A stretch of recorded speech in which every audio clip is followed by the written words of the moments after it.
Lo que motiva que haya una alarma social que paraliza a la población ecuatoguineana en este momento son los rumores, los audios, los mensajes que son Los vídeos, difundidos las en fotos. casi todos los grupos. El sistema judicial en Guinea Ecuatorial debe revisarse con urgencia. El boom petrolero causó una rotura brusca, esa es la palabra, ¿no? Rotura brusca en la estructura familiar ecuatoguineana. Que la forma en la que, no solamente Guinea, la forma en la que muchos barrios en nuestros países africanos están construidos, es un potenciador para el crimen. El objetivo de la cárcel no es atormentar a la persona, es rodearle de unos elementos que le permitan regresar algún día a la sociedad. Buenos días, buenas tardes o buenas noches, donde sea que estés. Bienvenido a tu programa, a mi programa, a nuestro programa. ¿Cómo se hace? Bodyguard of the Mind. Lo he hecho, ¿no? Esta vez, ¿a sí? Aquí Esta vez lo he hecho bien. Ya estuvo antes, pero ha regresado porque su intervención tuvo mucha resonancia, se puede decir, y yo entiendo que lo que tiene que aportar es beneficiario y necesario. Quien tiene oídos, que escuche. ¿Qué tal estás, Pablo? Bienvenido una vez más. Muy bien, estoy bastante bien. Ahora estoy en Malabo. Ok. ¿Qué diferencia hay con Sí. Malabo y otra ciudad? No, Malabo es la madre de todas las ciudades del mundo. Y siempre que llegas aquí encuentras algo nuevo. Pues sí, por eso es única la ciudad, nuestra ciudad. Sí. Antes de empezar la llamada tenías algo en las manos. ¿Qué era? ¿Era un libro? Pues puedes hablarnos de ese libro, presentarlo, por favor. Sí, pues es grandote, ¿eh? Pues hemos publicado este manual. Creo que la primera vez, sabes que no me gusta presentarme. Me gusta que las obras hablen por Pero tienes la una obra gente. en las manos. Exactamente, esa obra va a hablar ahora sobre mí y sobre el colega con el que he hecho la obra. Es el primer manual de derecho penal ecuatoriano. Es digno de un manual porque es bastante voluminoso. Obviamente no esperamos que la gente lo lea desde el inicio hasta el final. Son cerca de 746 páginas. Yo era el único que todavía no había tenido un ejemplar. O sea, que todo el mundo tenía, excepto yo, que soy uno de los autores. Entonces, lo lanzamos, pero todavía quedan ejemplares en España y tienen que llegar a Guinea en cuestión de semanas. Hicimos una primera edición, una edición especial. Los libros ya no quedan, así que tenemos que esperar para que lleguen. Tuvo éxito porque si ya no queda porque la gente compró. Bueno, entendemos que el precio todavía está muy alto por la primera vez que trajimos los libros fue por avión y es bastante costoso el transporte. Entonces, el manual, obviamente, los manuales cuestan dinero, la gente lo sabrá. Hay manuales que están a 60,000, 70,000, 80,000 incluso. Este lo hemos dejado a 50,000 por ahora, porque sigo pensando que está un poquito caro. Para la población, eso tenemos que entenderlo así. No es una obra comercial, obviamente no es una obra comercial, así que mi colega y yo, Cristino, estamos intentando ver la forma de reducir el precio, incluso si podemos subvencionarlo nosotros mismos, intentar bajarlo. Pero ahora mismo se puede conseguir en Amazon por creo que $9 la versión digital, ¿vale? En España estará a 22 euros, o sea que en Guinea cuesta más caro por ahora. Por el transporte, ¿verdad? Sí, por el transporte. Sí. Y ese manual, ya que es ya un manual, lo lees, lo que sacas de él, lo puedes poner en práctica. ¿Qué sectores, Sí, qué profesiones les recomendarías tener ese manual? ¿Y por qué? bueno, las leyes realmente afectan a todas las personas. No te das cuenta de cuánto afecta el derecho a tu vida hasta que tienes un problema. Entonces, en general, como es un manual, no es una obra profundamente doctrinal para abogados, ¿no? Cualquiera lo puede leer. Pero en principio es un libro de trabajo, es una obra de consulta, un libro de consulta.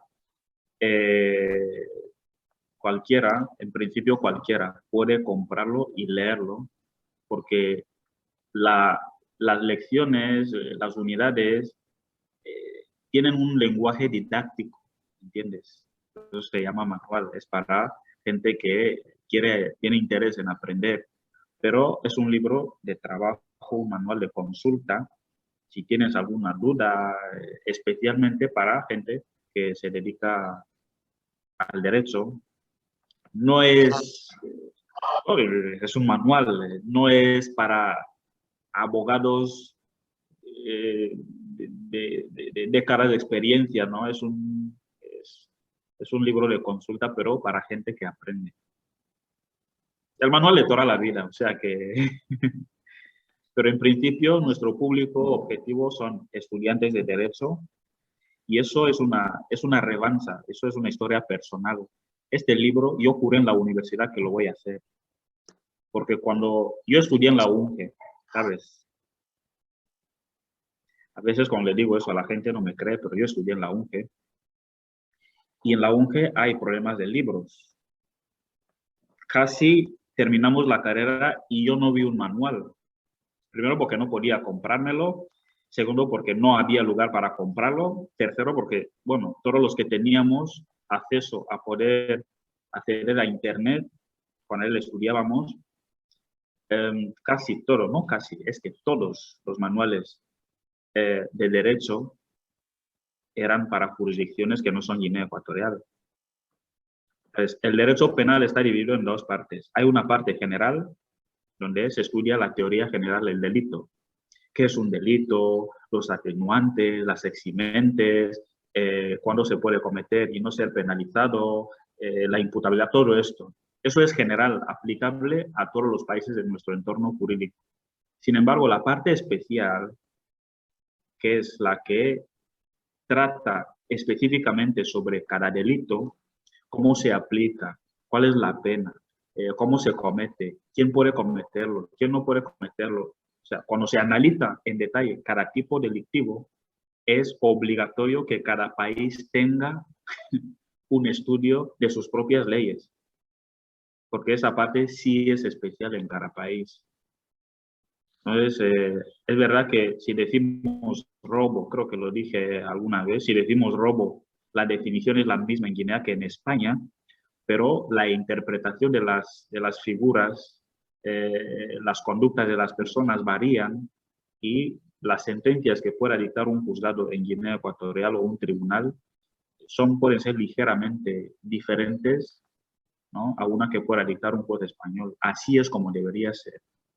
Entonces, un manual de derecho penal parte especial porque pensamos que ahí es donde podíamos hacer nuevas aportaciones porque es derecho ecuatoguineano y nadie nunca había hecho algo así. Entonces, con las penurias que tuvimos en la universidad, yo tuve la idea e invité, ¿sabes? Durante la carrera nos conocemos todos, e invité a la única persona que pensé que podía acompañarme en ese proyecto. Y lo Es hemos hecho. Cristina, perdón, Cristino. Sí, es Cristino Muengue Neme, un joven bastante brillante. Para la próxima, pues si es posible, quizá tener a los dos en una llamada, si es posible, lo que por favor, Cristino, si ves este vídeo, Esto será posible creo que para noviembre, diciembre. ok, déjame apuntarlo Bueno, para que veas que si tu es que no, palabra, si es que no viene antes, si es que no viene antes, porque él es presidente de la audiencia provincial de Quintero. ok, Entonces, como estamos preparando la presentación del libro, posiblemente él venga a participar en los actos. Pero si No se bien pudo antes me hacer dejas antes saber, porque... ¿no? Sí, sí. Okay. Empecemos ya con los temas específicos. La Bien. delincuencia en Guinea Ecuatorial. Señor abogado, autor. Precisamente, hablando de delincuencia en Guinea, con la delincuencia juvenil, la primera unidad de este libro, eso es una cosa que no es frecuente en los manuales de derecho penal, parte especial, dedicamos una unidad especialmente a la responsabilidad penal del menor, al derecho especial del menor, derecho penal especial del menor. Sabes que el derecho penal no es aplicable de la misma forma a los adultos que a los menores. Hay un baremo de edades. Yo cuando acabé la carrera, mi trabajo fin de grado era sobre la responsabilidad penal del menor. O sea, el derecho penal aplicable a los menores es bastante diferente. Y si observas la sociedad ecuatoguineana y ves cómo hay deficiencias en el conocimiento de qué es derecho penal especial del menor, entonces sí que creo que tenemos bastantes problemas. Porque el objetivo, la gente tiene que entender que el derecho penal tiene tiene muchos objetivos realmente, pero lo que se persigue con un adulto es su reinserción, ¿no? Es que la persona se recupere, se reinserte en la sociedad. Ese objetivo coincide un poquito con lo que persigue el derecho penal con los menores, pero hay otra cosa. El derecho penal especial aplicable a los menores es evitar que se conviertan en delincuentes. O sea, no es simplemente reinsertarlos, porque se parte de la premisa de que todavía no son delincuentes. Por eso hay una diferencia en la aplicabilidad de la ley. No es que los delitos sean diferentes. Si un menor asesina, se sigue llamando asesinato, ¿no? O, si comete homicidio, se sigue llamando homicidio. Hay homicidio cuando una persona muere a manos de otra, sencillamente. No hay diferencia en la esfera conductual de la persona. Sin embargo, a la hora de aplicar el derecho penal, la ley tiene en cuenta que ese señor es menor y tiene en cuenta su rango de edad, por ejemplo, de 16 años subiendo, es que es una persona que puede ser procesado como un adulto, es la mayoría de edad penal. Pero con ciertos baremos. Eso, creo que para explicar eso tendríamos, no sé, con ciertos baremos. Hay rangos entre 16 y 18 años, ¿no? Hay un rango de edad. Ese rango de edad son mayores penalmente, pero no se les aplica el derecho penal de manera tan rigurosa. Hay ciertos delitos en los que la ley permite al juez penal del menor tener cierta discreción, ¿no? Sobre todo si el delito no es tan grave y a la persona se le puede someter a un régimen, ya sea semicerrado, abierto, bajo vigilancia, ¿no? Para que se recupere a la persona. Y hay otro rango entre los 18 y 25 años. Eso también tiene bastantes especificaciones, no es en todos los delitos. Entonces, un juez penal especial del menor debe tener eso en cuenta a la hora de aplicar la ley. Porque si aplicamos la ley sin ningún tipo de conocimiento de qué estamos haciendo y qué pretendemos conseguir, lo más probable es que los que no queríamos que sean delincuentes se conviertan en delincuentes en la cárcel, que la cárcel es un lugar hecho no para personas que todavía no son delincuentes, es un lugar bastante peculiar, ¿no? Entonces, acabaríamos consiguiendo que esos menores se conviertan en delincuentes cuando podíamos haber hecho que no lo sean. En eso consiste la aplicabilidad del derecho penal especial del menor, pero para 16 años bajando es donde realmente se aplica el derecho penal especial del menor, porque son menores penales en el ámbito del derecho penal. Y ahí hay un tratamiento bastante especial. Las penas no se llaman penas, sino medidas. Las sentencias no se llaman sentencias, sino acuerdos. Todo es diferente. Por eso se requieren jueces especializados en derecho penal especial del menor, porque todo lo que sabemos del derecho penal aplicable a los adultos es completamente diferente. Los jueces tienen mayor rango de discreción referente a qué medida, ¿no? He dicho, no se llaman penas, sino medidas, qué medida puede aplicar a un menor de 16 años, dónde está la edad de la inimputabilidad, hasta qué punto, hasta qué edad no es posible aplicar ninguna pena, porque es que hacer con la responsabilidad ex delito, es decir, la responsabilidad penal, o sea, la responsabilidad civil derivada, ¿no?, de los actos cometidos por menores. Todo ese tema es bastante interesante y es un ámbito del derecho bastante especial. Por eso se llama derecho penal especial del menor. Y en la primera unidad de esta obra hemos tocado bastante y en detalle este tema y sobre todo aplicado al entorno jurídico de Guinea Ecuatorial. Estás en Guinea, Malabo actualmente, por lo que tú estás viviendo a día lo que yo, por ejemplo, solo veo en las redes sociales, lo que la gente sube, lo que la gente comenta. Yo no estoy en el campo, por lo que yo no puedo hablar según lo que está pasando en el campo.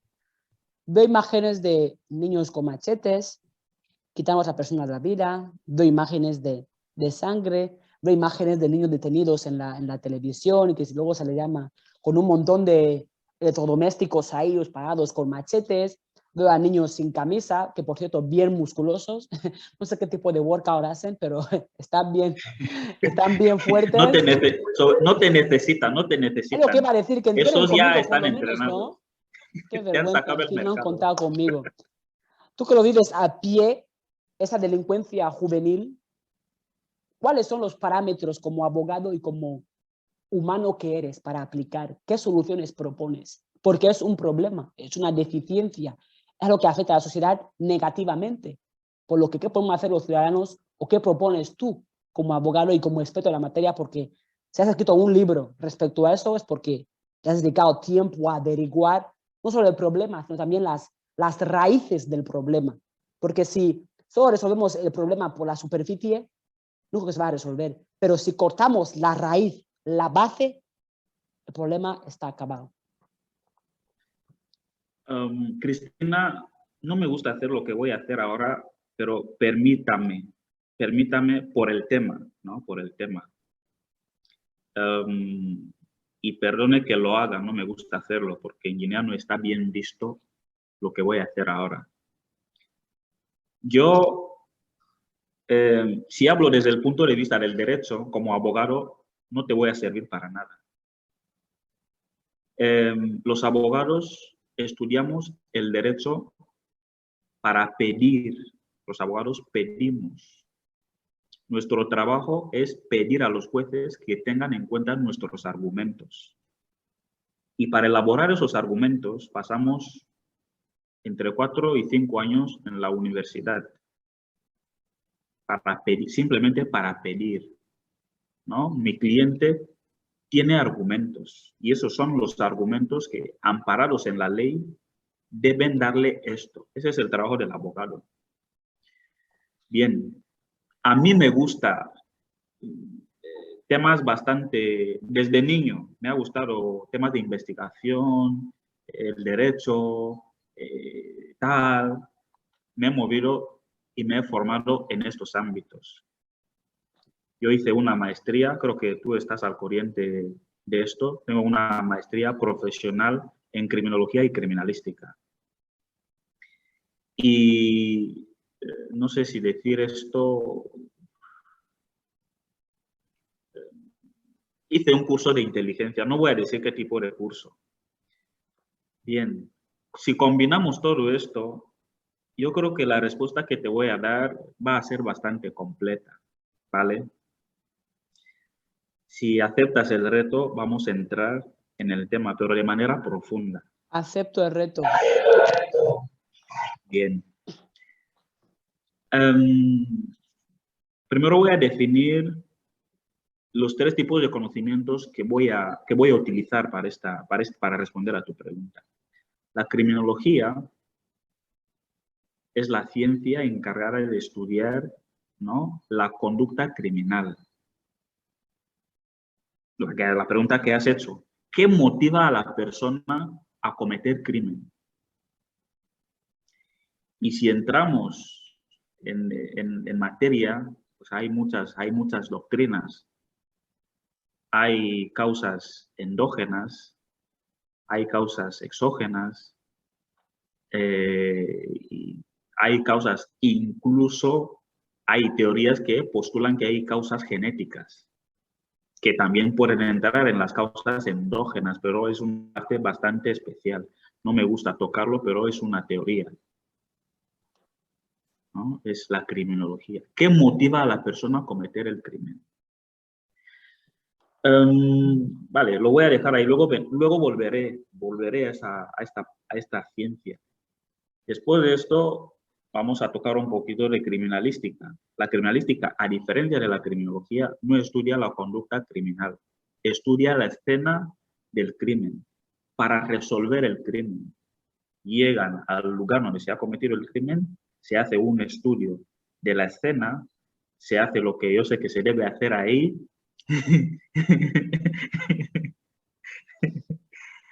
Y luego se hacen ciertos estudios, pero el objetivo de la criminalística es que se encuentre a la persona que ha cometido el crimen. No nos interesa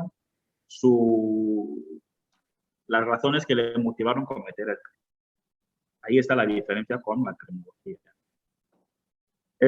La inteligencia, hay muchos tipos de inteligencias. Hay inteligencia económica, inteligencia de seguridad. Yo me moví más bien en el segundo aspecto. Hay otro tipo de inteligencias y hay muchos cursos sobre esto.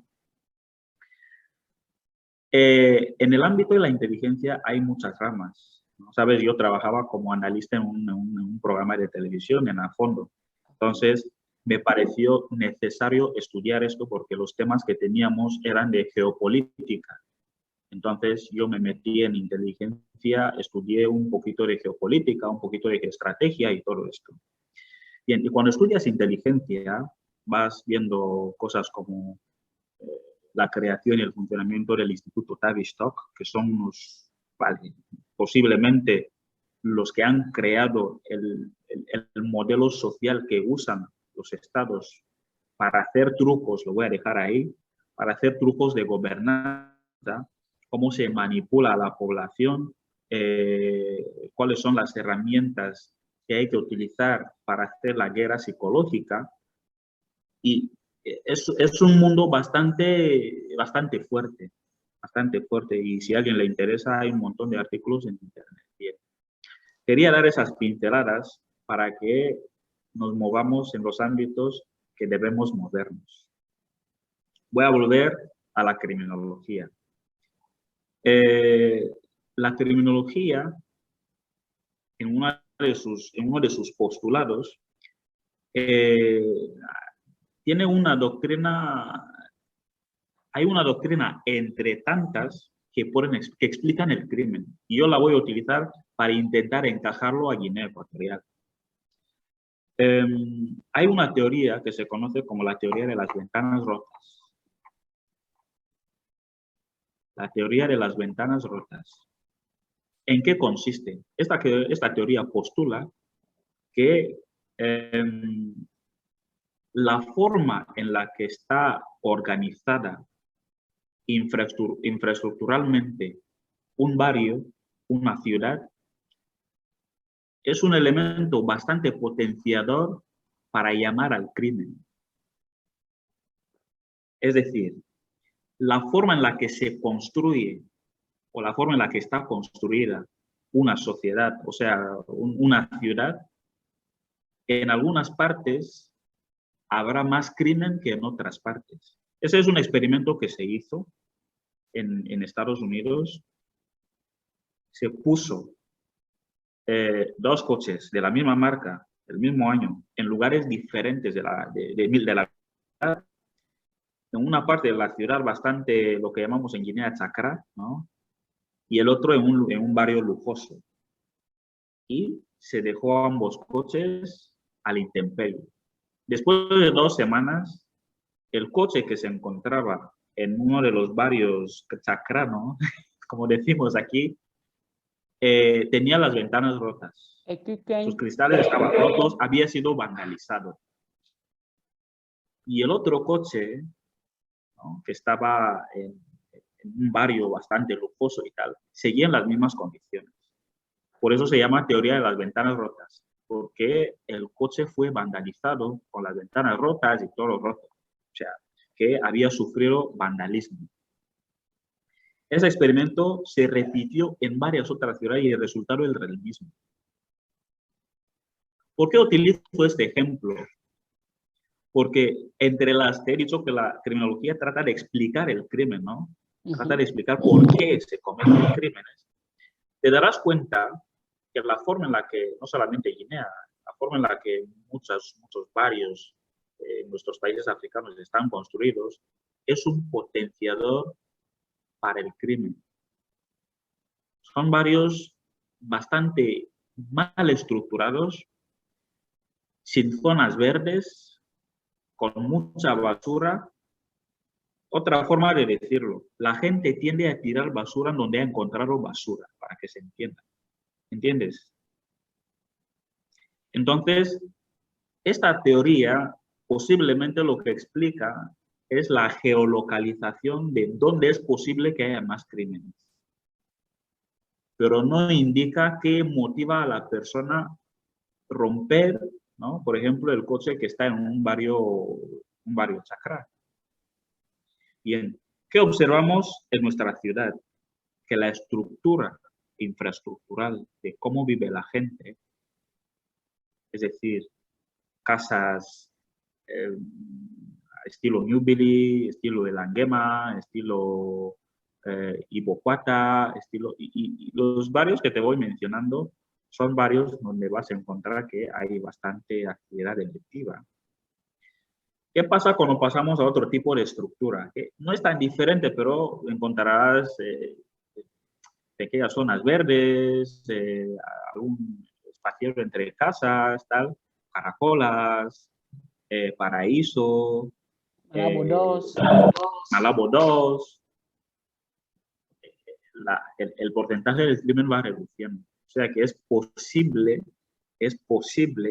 que la teoría de las ventanas rotas sea un elemento a tener en cuenta a la hora de estudiar el crimen en Guinea Ecuatorial.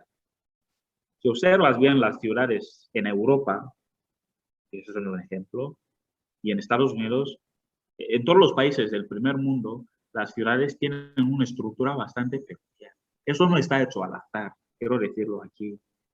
No está hecho al azar. Pequeños espacios verdes, árboles en la ciudad. Eso está hecho teniendo en cuenta lo que te estoy diciendo, la teoría de las ventanas rotas. Primer punto. Segundo punto, ahora vamos a entrar en las causas que creo que pueden influir a la hora de explicar el crimen en Guinea. Eso desde el punto de vista de la criminología. Te decía que hay factores endógenos y factores exógenos. De entre los factores endógenos, es difícil hablar sin hacer un estudio profundo porque los individuos son bastante diferentes. Y para hacer esto es necesario estudiar directamente a la persona, analizar su infancia, hacerle una autopsia psicológica. Sí, una autopsia psicológica, una perfilación criminal, ver qué tipo de persona es, qué le mueve, por qué, cuáles son las diferentes etapas de su vida para comprender, ¿no? Eso es una cosa que no se puede lanzar así, decir cosas. Es bastante técnico. Algunas conductas en la infancia, algún trato en la infancia que ha recibido, alguna carencia durante su crecimiento, pueden influir para que una persona desarrolle conducta delictiva. Y te voy a poner un ejemplo muy claro. Lo utilizo muchas veces porque es una cosa que sí ya he analizado. Cuando llega el boom petrolero a Guinea, ¿no? Llegan muchos chinos, muchos extranjeros. Se observa un fenómeno social bastante peculiar. Hay muchos embarazos, obviamente, eso es normal. Cuando la economía despeja, lo normal es que el porcentaje de natalidad y el índice de natalidad aumente considerablemente. Pero el problema de estos nacimientos bruscos en un país que sale de una pobreza extrema tiene un efecto bastante peculiar, lo voy a utilizar así, bastante peculiar entre la nueva generación que nace, ¿no? Esos niños que nacen a doquier. Lo que observamos en Guinea en ese periodo fue que la estructura familiar ecuatoriana se rompió. Nadie sabía por dónde coger, que era algo bastante nuevo. La gente tenía que trabajar, Mamuchi y Papuchi buscaban dinero en caracolas, ¿no? ¿Te acuerdas aquella famosa canción de Ajogenin, ¿no? Eran precisamente esos momentos. Se perdió el sentido de la cohesión familiar. Entonces, todos los niños que crecieron durante ese periodo no vivieron en un entorno familiar estructurado. ¿Entiendes lo que te estoy explicando? No crecieron en un entorno familiar estructurado. Habían hijos por doquier, con chinos, con malienses y tal. Y gran parte de esos niños, cuando digo estructura familiar desestructurada, me refiero a que muchos no conocieron a sus padres, muchas madres los abandonaron, las abuelas tuvieron que hacerse de madres, y eso es bastante común en ese periodo. Bien, ¿cuál es la posible consecuencia que puede tener a nivel endógeno para desarrollar o constituir por lo menos un factor a tener en cuenta, no voy a decir esencial, un factor a tener en cuenta para el desarrollo de la criminalidad en este niño? Te puedo decir que la probabilidad es bastante alta. Esto si lo sumamos a la deficiencia en el sistema educativo. Es el escenario perfecto para crear criminales. Repito, el boom petrolero causó una rotura brusca, esa es la palabra, ¿no? Rotura brusca en la estructura familiar ecuatoguineana. Todas las sociedades del mundo tienen un entorno construido en el que crean a los nuevos seres. Todas las sociedades lo tienen. En nuestro caso, el típico, ¿no? El típico ecuatoriano era aquel que tenía hijos en el entorno de padre, madre, abuelos, abuelas, tíos, una familia numerosa. Se conocía al padre, se conocía a la madre y la familia estaba bastante cohesionada. Con lo que pasó en la época que te estoy comentando, eso se rompió. Muchas familias salieron de los pueblos, rompieron esa estructura, vinieron a las ciudades, padre y madre. A veces venía la madre, se quedaba embarazada. Muchas chicas, niñas, se quedaban embarazadas, no se conocía al padre. Y esos chicos que nacieron, y te voy a dar un dato, es bastante evidente para que tengas en cuenta que lo que estoy diciendo posiblemente sea una de las causas. Bien. Entonces, ¿no? Si observas, ¿no? Lo que te estoy explicando, si observas las edades que tienen, ¿no? Y ese es el dato, si observas las edades que tienen los jóvenes que participan en la actual oleada de violencia y analizas los años que te estoy diciendo que hubo el boom, estamos hablando en la década de los 2000, pues bingo. Gran parte de esos jóvenes tienen edades entre 25 años bajando. No es una causa excluyente, no excluye a todas las demás, pero es bastante sugerente. Y te puedo asegurar, no he hecho un estudio, pero analiza desde el punto de vista de la criminología, la situación particular de cada uno de esos niños, te encontrarás con que los elementos que necesita una persona para crecer armónicamente, estoy hablando de una figura paterna, no estoy diciendo que sea padre, sino que alguien que ejerza de figura paterna, una figura materna, y los elementos, ¿no?, socializadores, eso es la familia, o puede ser otro tipo de entornos, pero que hagan al niño socializar. Si no tenemos elementos, es difícil que podamos conseguir, es difícil que no tengamos delincuentes, es difícil que no los tengamos. O sea que si unimos la teoría de las ventanas rotas, las deficiencias en la educación y lo que estoy explicando, es decir, una desestructuración familiar forzada por el momento y al que la sociedad no se supo, ¿no? La sociedad no supo encauzar, pues es probable que explique lo que estamos viendo. Es bastante probable. Antes de que continúes, quiero agregarlo con lo que has dicho, que gracias por dar ese factor de lo que el boom del petróleo, porque yo me pregunto, cuando yo crecía, yo tenía deficiencias. Yo también pasaba hambre. No digo para dar pena, es la realidad. Pero en ningún momento me entró la idea de ir a matar para conseguir comida o dinero. Cuando no tenía comida... Porque si analizas tu crecimiento, si ahora mismo entramos en eso, tendrás, si carecías de alguna figura paterna o materna, por ejemplo, por lo menos tenías por lo menos elementos socializadores.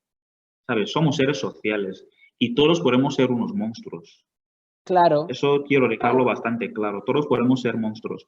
Lo que impide a una persona no mostrar esa parte que todos tenemos es porque la sociedad, ¿no?, tiene que estar acompañándole para indicarle, para darle razones de por qué este camino es mejor que otro. Y esa teoría de por qué un camino es mejor que otro, si se le aplica a un joven de esas edades, yo te puedo garantizar que lo más probable es que abandone la violencia. La violencia es una elección. Uno elige ser violento, pero ¿qué debemos analizar? Las elecciones elegimos porque tenemos algo, los americanos o los ingleses lo llaman background, lo que hay debajo, ¿no? Hay una serie de elementos, corrientes, conocimientos, experiencias que empujan a una persona a tomar una decisión. Eso se estudia mucho cuando los psicólogos forenses estudian, por ejemplo, el tema de los suicidas. Y te lo confirmo, yo que estudio psicología, te lo confirmo. Y todo lo que has dicho... Exactamente, ese es tu campo. Entre los varios, entre el entorno, la falta de figura materna o paterna, hasta, como has dicho tú, la mismísima construcción de ciertas ciudades. Y también bien que lo has dicho, que no es al azar que gran parte, o en África, los barrios tienen esa estructura. Luego vas a los países desarrollados, tengan esa que, hay un campo verde, no hay 3 farmacias cerca, hay un cuerpo de policía cerca. Luego vas a Guinea Ecuatorial específicamente, los barrios que has mencionado, ¿cómo están? Apañados. Ahí no hay ni una parte verde, por lo que el entorno en sí ya te está incitando a ir a un cierto campo. Exactamente. Eso es parte. Cuando decimos esas cosas, yo entiendo que esto es muy chocante o la gente puede no creérselo porque vivimos en una cultura que no estudia ese tipo de factores, pero yo te garantizo que el ser humano es el mismo en China, en América, hay ciertas cosas que mueven a una persona. Lo Y el mismo te puedo entorno hablar es del gran calor. parte de ellas. Es muy difícil que estudies cuando hay calor. Es muy difícil. O que duermas Entonces, cuando hay calor también. Entonces hay que entonces no podemos esperar que una persona que no está en las condiciones óptimas actúe de manera óptima. Pues te decía que analicemos las raíces. ¿Dónde? Porque si es como que no, delincuencia, ¡pum!, a la cárcel. Solo estamos silenciando el problema. Pero si vamos a las raíces de donde surgiera y cortamos esas raíces, evitaremos que pase otra vez. Porque has dado un ejemplo, lo que pasó con el boom del petróleo.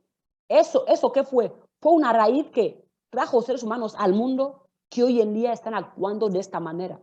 Ahora imagínate que no hubo ese boom de ese petróleo. Si quizás no hablamos de delincuencia como está pasando hoy en día. Raíz, causa, consecuencia. Por lo que si la causa, si la raíz no es negativa, tóxica o tiene algún mal índice, las consecuencias no digo que a 100% serán positivas, pero gran parte serán positivas. ¿Por qué? Porque si la raíz es positiva, ¿qué es lo que me dices que va para consecuencias? Otra lógica, que donde ponemos agua es donde con la planta es donde va a florecer. Como has dicho tú, nuestra sociedad no está acostumbrado a analizar el porqué de las cosas. Solo, boom, esto ya ha pasado, ¿cómo resolverlo? Esto ha pasado. ¿Por qué ha pasado? ¿Cuáles son las raíces, la base? ¿Qué ha creado esto? Porque si eliminamos lo que lo crea o lo que lo fabrica, no hay problema entonces. Pero bueno, seguimos. Hemos tocado lo que son Pablo ha tocado lo que son las consecuencias. Hay otras, Hay otras, pero has tocado esas que son las principales, ¿no crees? sí, hay otras que son de naturaleza institucional. Yo creo que tiene que ver con lo que decías, que lo de la manipulación. Tú has dicho por encima, así que hay leyes, o no lo he pillado. Sí, no sé si voy a entrar profundamente en el tema, pero quiero dar una pincelada sobre algo. Ok.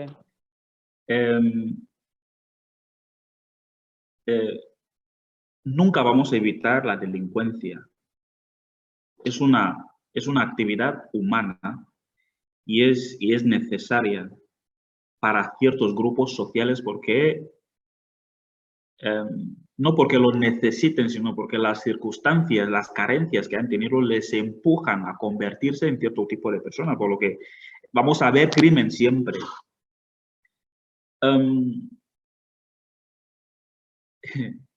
Lo que pasa después del crimen es responsabilidad del Estado.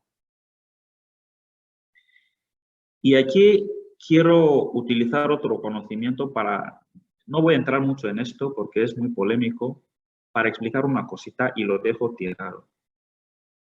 Hay diferencia, y ahora voy a entrar en el campo de la inteligencia, hay diferencia entre la criminalidad organizada ordinaria, es decir, grupos que se forman para perseguir fines económicos.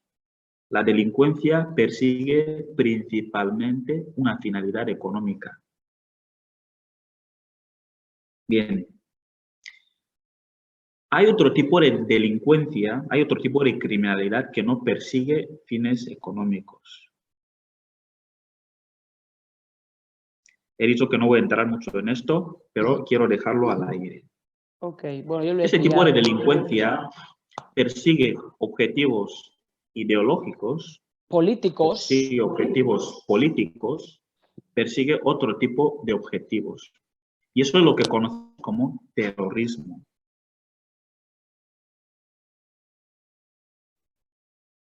El objetivo del terrorismo, esto lo estoy diciendo porque mucho de lo que veo en Guinea últimamente es parte de esto.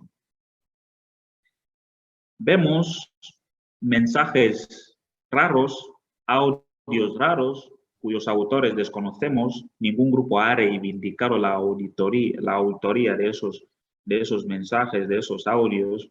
Y es una advertencia que quiero darle a la gente. No siempre hay que escuchar. Cuando estudiamos el crimen, por ejemplo, es muy importante conocer, no, digo bien, cuando estudiamos el crimen desde el punto de vista de la inteligencia, utilizamos todos los datos.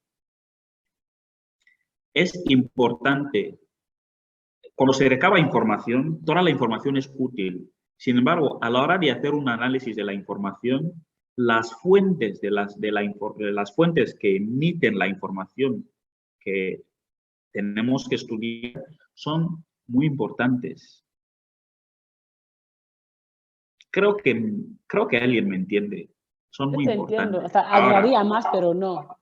Como tú sabemos el porqué, dejémoslo al aire. Quien tiene oídos, escucha. Ahora, lo que motiva a que haya una alarma social, esta no es la primera de delincuencia.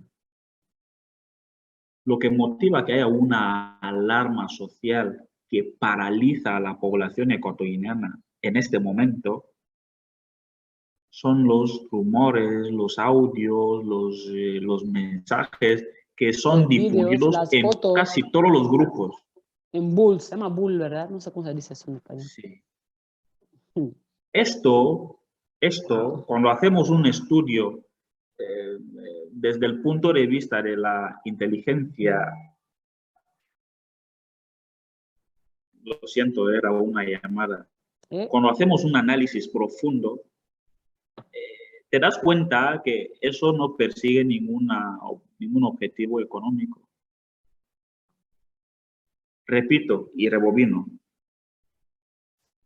Cuando se difunde información catastrófica sobre una población como la ecuatoguineana, no es muy diferente a un atentado terrorista. Los atentados terroristas, mucha gente no entiende, ¿no? Mucha gente no entiende esta parte de la criminalidad. Cuando uno se inmola, ¿no? Con bombas, va a un mercado y se inmola, lo único que quiere conseguir es atemorizar, paralizar a la sociedad. Infligir miedo. Pero cuando alguien tiene miedo, ya no funciona lógicamente. Ahí es donde vamos. ¿Cuál es el efecto del miedo en la persona? Punto y aparte. Seguimos. Seguimos. Ahora, ¿qué soluciones ofreces? Soluciones. Yo soy bastante práctico. Sí, soy bastante práctico y no me gusta lanzarme sin una base de conocimiento en el fondo. Ahora mismo en Guinea la delincuencia es controlable. Es controlable y creo que se va a controlar en unos meses. ¿Por qué digo que es controlable? Porque no es que hay algo que funciona y que esto que funciona se está adulterando. No sé si me explico. Cuando algo funciona y hay fallos en el funcionamiento, entonces se dice, vamos a arreglar esto que funciona, pero que alguien lo está pirateando. Este no es nuestro caso. Nuestro caso es que el sistema que debe procesar al delincuente no funciona.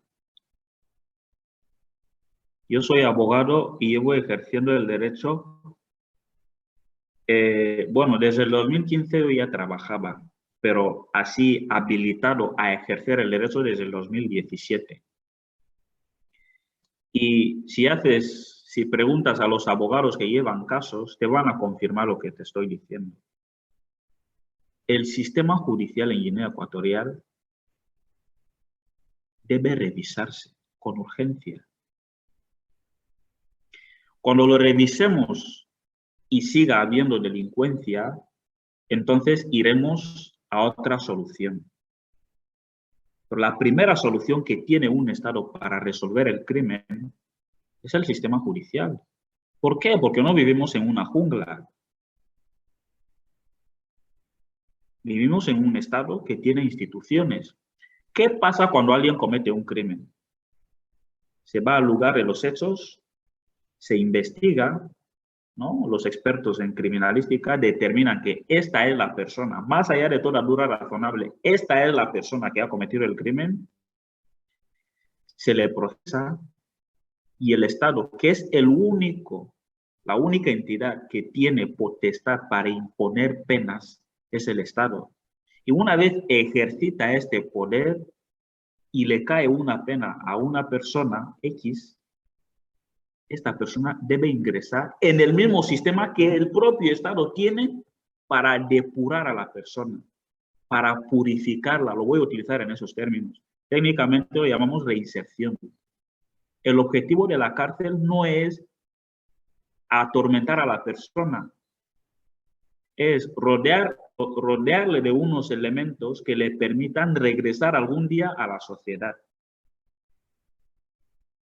Y eso lo llamamos sistema penitenciario. Lo que yo veo desde el punto de vista técnico es que el sistema de enjuiciamiento debe revisarse, pero el sistema, hay otro sistema, hay un sistema de enjuiciamiento y hay un sistema penitenciario. El sistema penitenciario también debe revisarse. Utilizo la palabra revisar para no utilizar una populista. No me gusta el populismo. Me gusta mencionar las cosas desde un punto de vista que tenga sentido. Y cuando digo revisión, me refiero al hecho de que no es posible que una persona sea detenida durante 3 o 4 veces por delitos diferentes o por el mismo tipo delictivo, cuya pena mínima sea de 5 años, por ejemplo, o sea de 3 años, o sea de 4 años. ¿Cómo esta persona está fuera? ¿Qué ha pasado para que dos cosas? O él ha acelerado su tiempo de encarcelamiento en un universo paralelo y ha regresado a nuestro universo, o ha pasado algo que no podemos explicar. Eso es una deficiencia grave en el sistema penitenciario. ¿Por qué? Porque, y eso podemos hacer una operación simple. En la televisión vemos casos de delincuencia cada fin de semana, y esa es otra cosa que no quiero, en la que no me voy a meter. El sistema de información que se utiliza, ¿no? para tratar el crimen. Eso es importante. No podemos estar dando... No es un show. Porque si le das el show y no tratas el tema, si le das el show en plan decir, bueno, nosotros somos los que le escogemos, somos los que... Sí, claro que le escogéis, pero les lleváis cogiendo desde la década del año 2000, vamos a decir, desde el año 2012. ¿Cuántos habitantes hay en Guinea? Si se detiene a unos jóvenes, vamos a decir 2 días, que es un número bastante bajo. A veces hay 8 o 9 cada día. Desde 2012, 365 días al año. ¿No se habría detenido a todos los delincuentes, casi a todos los guineanos? ¿Por qué esa recurrencia? Y por delitos, ¿no?, que requieren una estancia larga en la cárcel. Esas cosas son las que debemos pensar. Cuando resolvamos esto y siga habiendo problemas, ven a mí, Cristina, y pregúntame, ¿cuál es tu solución? Yo ahora mismo no te voy a decir ninguna otra solución que no sea la misma que tiene el Estado. Es decir, un sistema judicial razonable, un sistema penitenciario fiable y ya está. Son nuestros hermanos, son nuestros hermanitos, son nuestros... La ley establece cómo hay que tratarlos cuando han desviado la conducta que la sociedad acepta como normal. Y hay que seguirlo. Cuando una sociedad decide romper con el esquema legal y andar al libre albedrío del pensamiento común, los resultados van a ser los que estamos viendo. No se puede ir al margen de la ley. Cuando vas al margen de la ley va a venir a exigirte, ¿no? Va a venir a vengarse. La ley se venga de la sociedad que la ignora. Los vengadores. Exactamente. Te lo he preguntado porque, bueno, como me gusta no consumir, porque yo sé lo que yo consumo, me gusta ver la información que circula en las redes sociales ecuatorianas principalmente, y las soluciones que hay o que la gente propone son, si matan también que les maten, a sangre fría, que cada cual tenga machete, cuchillo y pistola en su casa, que si ves a uno, el que ha matado también que le maten. Es lo que estaba viendo, por eso te he preguntado qué soluciones propones. La delincuencia solo engendra, o sea, la violencia solo engendra violencia. Yeah. Obviamente somos seres humanos y tenemos sentimientos. Es inaceptable lo que estamos viviendo. Pero las personas pueden actuar desde su esfera privada y con el sentimiento. Lo que no puede actuar con el sentimiento son las instituciones del Estado. Hay que hacer esa diferencia. Yo entiendo perfectamente los comentarios que escucho, aunque no comparto muchos de ellos. Igual, pero yo escucho con respeto. Donde podemos exigir es al Estado. No puedes pedirle a una persona que sufre que sea razonable en un momento dado, en plan, el sentimiento hará a mucha gente decir cosas, la inseguridad, el miedo, pero tenemos que pedirle a las instituciones que jueguen su papel con todas las garantías y con toda fiabilidad.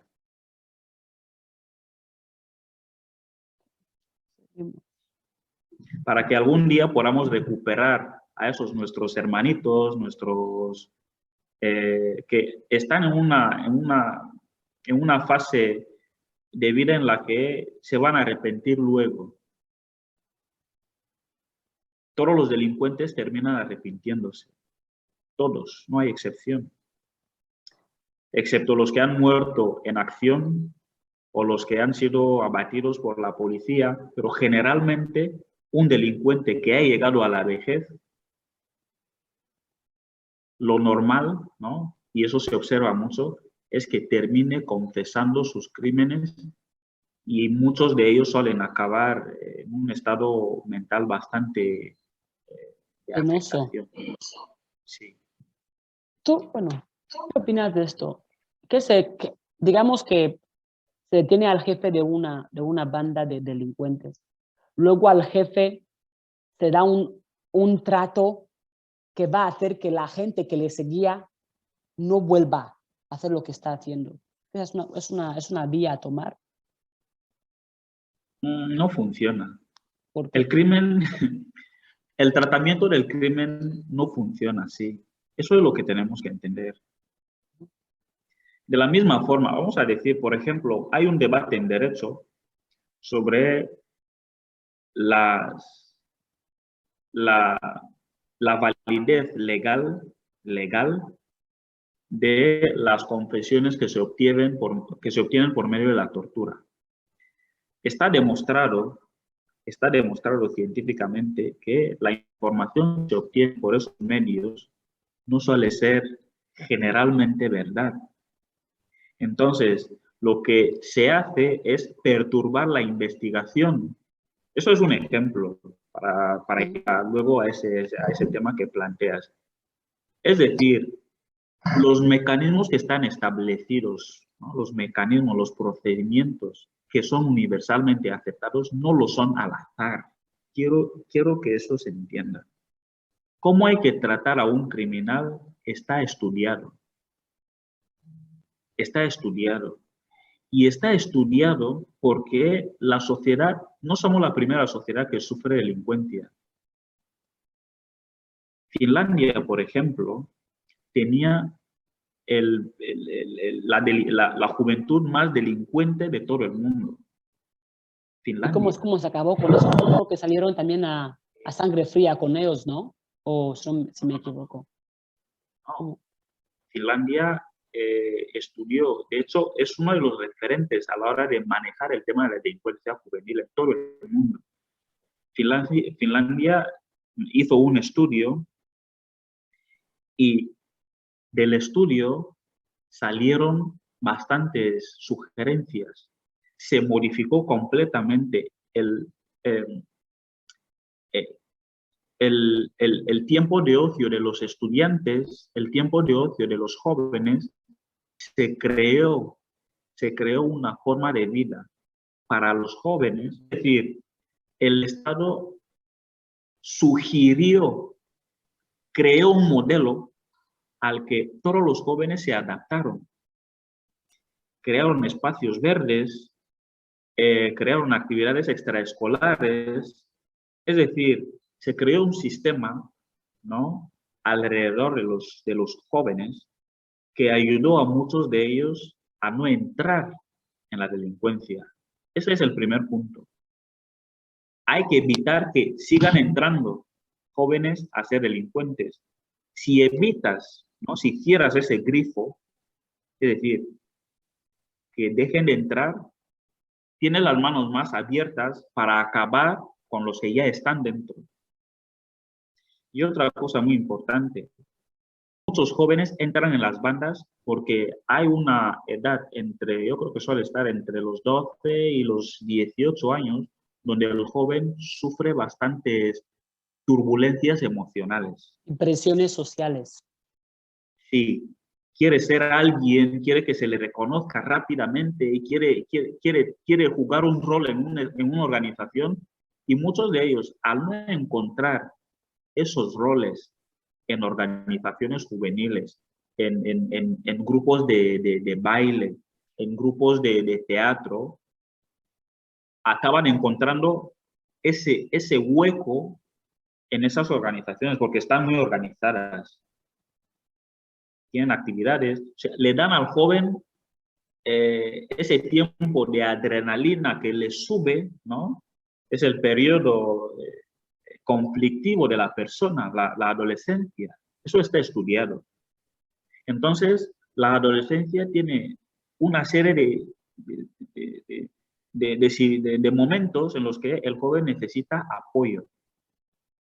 Apoyo psicológico, apoyo emocional, tiene que hacer actividad, Pero lamentablemente cuando estudiamos la forma en la que está estructurada nuestra sociedad, cuando un joven hace determinado tipo de actividad, no, ¿cómo vas a vivir el baile? ¿Cómo puedes ir a jugar al fútbol? Claro, si un niño no puede ir a hacer baile porque le gusta, ¿a qué crees que se va a dedicar? Son actividades de salida en ese periodo de la adolescencia. Es decir, hay muchas cosas que podemos decir en la línea contraria de aquella voz fuerte, aquel grupo duro que exigen castigos demoledores. Hay una vía alternativa y es la que han seguido las sociedades occidentales, que son, bueno, es evidente que son el ejemplo porque han superado muchos de los problemas que hoy nos parecen nuevos. Cuando digo superarlos, no es que allá no haya delincuencia, no es esto a lo que me refiero. Me refiero a que tienen sistemas que impiden esta oleada de inseguridad. Bueno, con eso cerramos este tema. La gente que ve este episodio, por favor, comentar lo que opináis, si estáis de acuerdo o no estáis de acuerdo, qué soluciones proponéis vosotros, no solo ver y consumir la información, también interactuar y traer información para que otra gente pueda educarse o pueda ver diferentes perspectivas. Gracias, Pablo, por lo que has agregado, la verdad, muy profundo, con muchos datos a tener en cuenta. Y no sé algo más que decir porque nos vemos en el próximo capítulo. Eso sería. Bueno.